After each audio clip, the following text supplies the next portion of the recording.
everyone. This is Colin Day, once more, financial advisor with Correct Capital Wealth Management, certified financial planner, and with me today, Steve Paulus. Steve, thanks for coming back. It's good to be back. Thank you. Well, good. I was worried you weren't going to accept my invitation.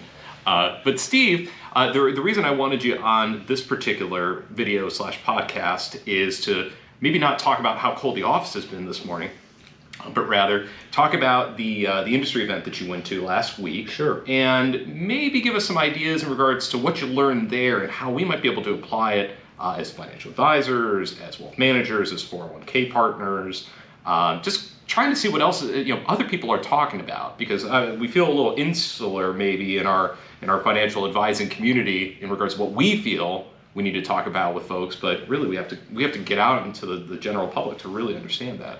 We do. I hope, yeah, exactly. So what this event was, it's called a co-op, and it's a cooperative meeting between the Missouri Department of Transportation, MoDOT, and the AGC, the Associated General Contractors of Missouri.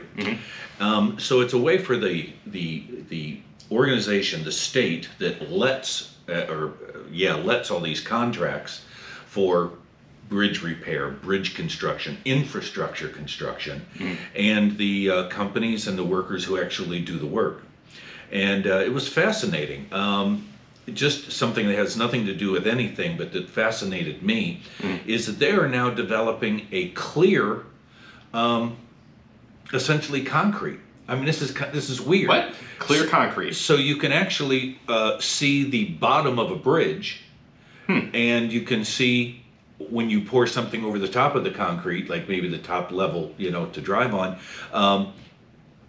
if it's curing correctly. It's kind of amazing. Wow. Yeah, it has nothing to do with anything, but I just thought, okay, that's pretty cool. That is cool. Well, I can imagine I don't know what the benefits actually are, but the first thing I think of is like, well, if I had a fish tank underneath there, that'd be pretty cool to watch while I'm driving by. Or more practically speaking, I can see what's underneath. And, hey, there's something that's cracked or something doesn't look good around here. And I don't have to dig up a road maybe to be able to see everything underneath there. Well, that's an insightful point, because one of the issues that came up, and again, I'm a civilian. These are very technically educated people who are doing this work and holding these seminars.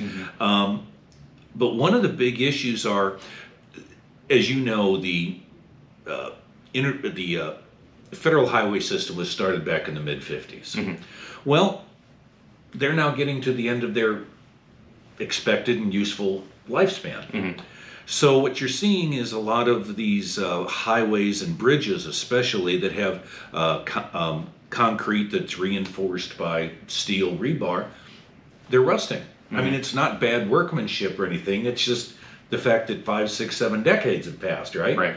So now they're coming up, and they're just, the work that's being done is amazing in terms of the polymers and the there's glass reinforced concrete, rebar that's made of reinforced glass. It's just, some of this technology is absolutely amazing.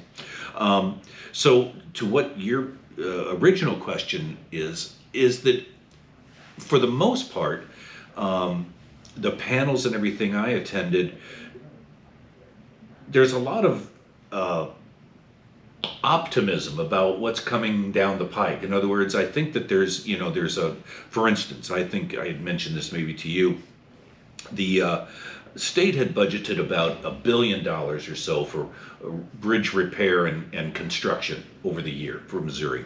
Well, with the federal law that was passed, the Infrastructure Act recently, that's going to give another $600 million to the state.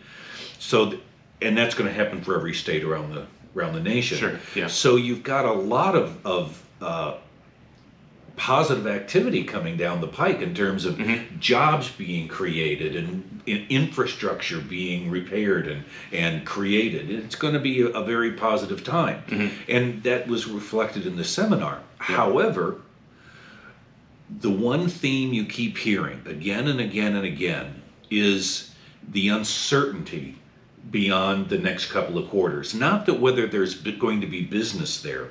You can see they have pretty good visibility to that. It's, can we get the materials? Things simple as rock and sand and things that make concrete. Sure. Can we find the skilled people to do the work that we need to have done. Right. So in terms of what our world is, retirement planning and 401k and that kind of work, I think one of the ways that we can be most helpful to these folks is to treat this not as as only a tool to help somebody get to retirement. It's also a recruiting tool. Sure. It's a retention tool, because there is a really stiff competition for skilled people.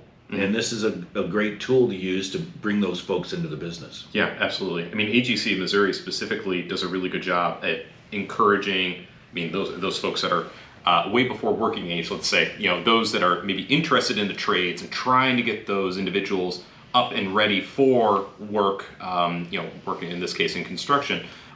But the challenge then is that, well, if all these people are coming up, I mean, well, okay, we're biding our time.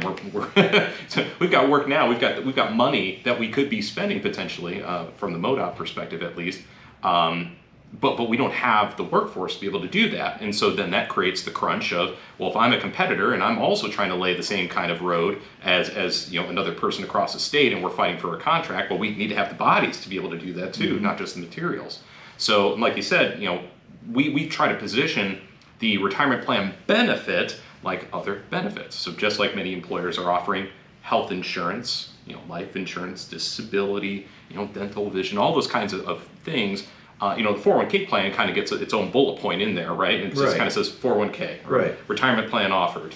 No other information is generally implied or offered at the time of application, unless somebody asks for it, maybe in an interview, or just saying we offer a competitive match, or we offer an opportunity for you to save in our retirement plan, but give no specifications as to what kind of plan it is. It could mean I'm only able to save, maybe around $15,000 as opposed to, $20,000 or $30,000 in my retirement account. So really trying to position the retirement plan as something of a differentiator for these companies that are struggling to find employees is maybe a little bit different way of thinking about it compared to, how we might think about it normally in regards to, again, a 401k just kind of being a boilerplate thing that we're offering to folks. Yeah, that's very true. The more we can customize it, the more, not just the content of the 401k itself, but how we position it. And as you know, people don't get real serious about saving for retirement until they get, maybe the kids out of the house or whatever, but they know they need to do it. Right. And again, if we can provide some connection to the future, some connection to the worker, as how to show the benefit that this provides, I think that's a real benefit for those folks who aren't covered by a union contract or working in the office or maybe management, whatever it might be. But this is an industry that is actually growing, and it's you realize you think about infrastructure, you think about roads, and then you realize what goes into it, the research that goes into it, the effort that goes into on both the part of the state and the contractors to understand each other, to understand what are the state's needs when they're letting contracts, what are the contractors' needs when they bid on a contract. One particular example was when they're putting in guardrails in a bridge,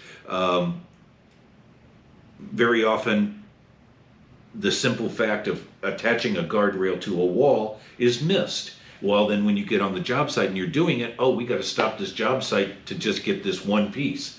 Well, in this environment, forgetting about that one piece now means days, weeks of delay. Sure. So, both the state and the contractors understanding how you must plan ahead, really understand what the job entails, so that there aren't any surprises on the site. And all of that is, when we do offer retirement plans, whatever we do, that's all just trying to take things off their plate so they don't have to worry about that they can focus on the job at hand. Yeah, right. Yeah, I think that's really interesting, Steve, because when we think about then, just the delays and how hard it is to just do the job that you're being paid to do, it becomes that much more of a concerted effort to make sure that other things are running as productively as possible. So I like to think of, what are the things that we, as your maybe a financial advisor, or in this case like a 401k advisor, what can we take off your plate? What can we make just a little bit easier for you so you can focus on the task at hand, which for a lot of folks is just making sure that everybody is working. So for us, that might just be, understanding the plan as best as you could. And so that could come down to if you're offering an employee stock ownership plan or 401k profit sharing plan, whatever that might be, communicating that benefit as efficiently as possible, working through any kind of plan updates or issues that are coming, down the, as I would say, the turnpike, to use, never mind, it's a construction term. So, thinking about, what are the things that we can do that would make your life easier as a plan sponsor? Because what we want to accomplish there is we want to make it so that your plan is as understandable as possible. It is as manageable as possible, so that when something comes down, we understand where we're at and how to communicate it to other folks. Like a good example would be is that if the legislation ever gets out of Senate for maybe some plan updates, what they're calling Secure Act 2.0, that could result in maybe some changes that you as an employer or you as an employee in a retirement plan need to consider. The common thing that people are pointing to right now is the fact that required minimum distributions, the withdrawals you have to make every year when you reach a certain age, could be increasing. It could go all the way up to 75. It used to be 70 and a half, then a couple years ago went to 72, and now it could be going up even further. So just even communicating the most basic functions just to make your life easier as an owner of a business, or for the participants to understand exactly what their options are, what they can and can't do. Just trying to take something off their plate. That's always my goal. I agree. Because as you say, the job is hard. There's a lot going into what these folks are doing. And they are geared to thinking in long term. I mean, when you're talking about these infrastructure projects, you're not talking about something we'll start this month and finish next month. It's like we'll start this year and we'll finish in a year or two, just because they're massive projects. So I think they're already predisposed to understanding the long-term benefits. It's just how can we make it easier to get those benefits started and not be something they have to worry about while they're worrying about these huge infrastructure projects they're building for us. Yeah, just trying to make one thing easier for them. Right. So, well, Steve, thanks so much for joining us today. I appreciate your insight of the conference you were able to attend, and we'll look forward to having you again real soon. I'd love it. Thank you for your time. All right, thanks.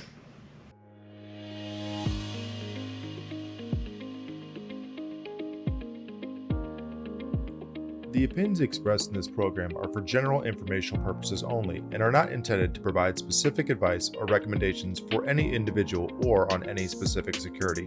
It is only intended to provide education about the financial industry.